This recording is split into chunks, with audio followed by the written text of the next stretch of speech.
Madame la ministre, madame la rapporteure, monsieur le président de la commission des lois, la proposition de loi que nous examinons aujourd'hui présente l'avantage de ménager une pause dans les réformes de l'organisation territoriale, pause qui est souhaitée par les élus locaux, et je crois que c'est bien la première règle du Sénat que d'écouter nos élus locaux.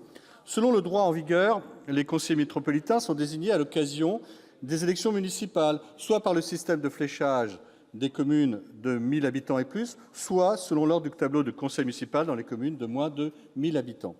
Ce mode de désignation, finalement, permet de respecter les principes fondamentaux qui régissent la composition des conseils communautaires, comme la participation de toutes les communes membres ou la représentation des citoyens sur des bases essentiellement démographiques. Par ailleurs, grâce au système de fléchage, plus de 95% des conseillers métropolitains sont d'ores et déjà, finalement, élus au suffrage universel direct. La loi du 27 janvier 2014 de modernisation de l'action publique territoriale et d'affirmation des métropoles, dite loi MAPTAM, est source d'ambiguïté.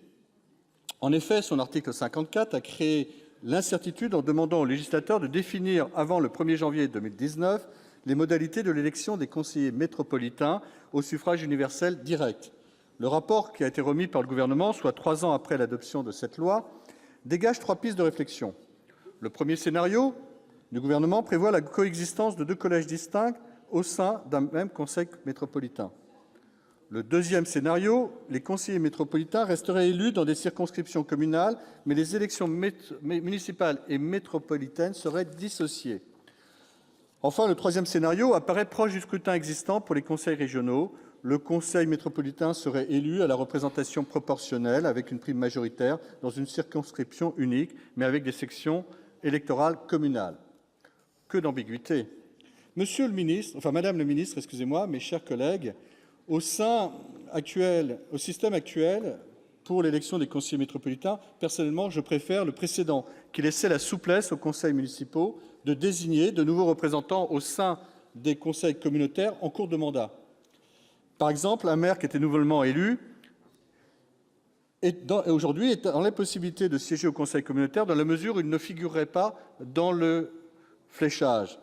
Et nous devons donc trouver une solution à cette situation. Moi-même étant élu j'étais 22 ans maire et conseiller communautaire, il m'est arrivé que nous ayons un adjoint, par exemple, qui avait attrapé la maladie d'Alzheimer. Eh bien, en cours de mandat, grâce à la souplesse du modèle précédent, nous avons pu le remplacer facilement.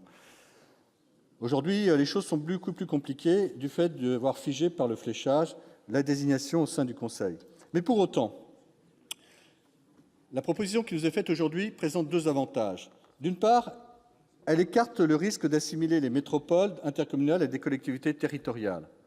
Deuxièmement, et d'autre part, donc ça c'est important, elle conforte le principe selon lequel la commune est et doit rester la cellule de base de la démocratie locale.